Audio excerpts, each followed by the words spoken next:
The War of the Roses was a fight between parties to obtain the right to the throne of England. During the time period, the crown went back and forth between Henry VI and Edward IV, until Edward became victorious and took the crown. Unfortunately, in 1483, Edward passed, leaving the throne to his only son, Edward V, who mysteriously disappeared no more than 2 months after being crowned king, leaving his uncle, Richard III, the throne. But shortly after that, Henry VII sought to restart the War of the Roses with the Battle of Bosworth, where he defeated Richard III, therefore taking the throne. To turn all of this chaos to peace, King Henry VII then married Richard III's niece, Elizabeth of York, thus uniting the parties. In 1509, King Henry VII sired his second and now only son, Henry VIII, to the throne. And here we end the War of the Roses and begin the amazing British Renaissance. 4 monarchs ruled over the time span of the Renaissance: Henry VIII, Elizabeth I, Charles V, and Charles VIII. They all played a major role in this Renaissance, but the 2 monarchs who really shined during this period were Henry VIII and Elizabeth I. Pietro Torrigiano was top of his class at the Florentine school during the Italian Renaissance, until of course Michelangelo arrived, threatening to outshine Torrigiano. So he retaliated against Michelangelo violently.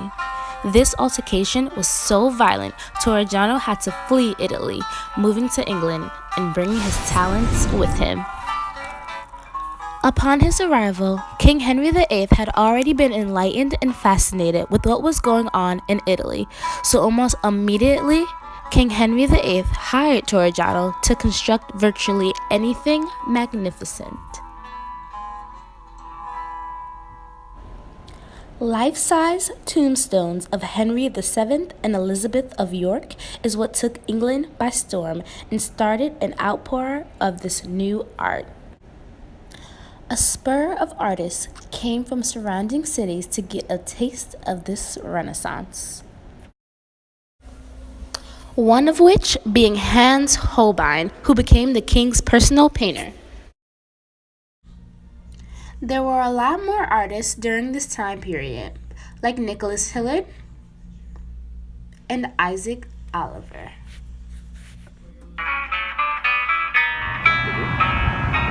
Elizabeth I grew up in the Renaissance and supported the movement wholeheartedly, and when she took the throne, England continued to flourish.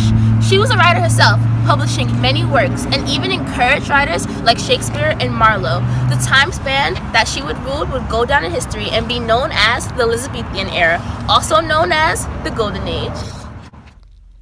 Elizabeth influenced and inspired many artists, but architecture would be the highlight of this monarch. The first theatre of England was built under her rule by the entrepreneur James Burbage. Queen Elizabeth enjoyed the theatre. She encouraged William Shakespeare immensely as his chief patron. Shakespeare learned a great deal from the Queen. He was very inspired by her strength as a woman, making some of his female characters as three-dimensional beings, a first in literature and theatre.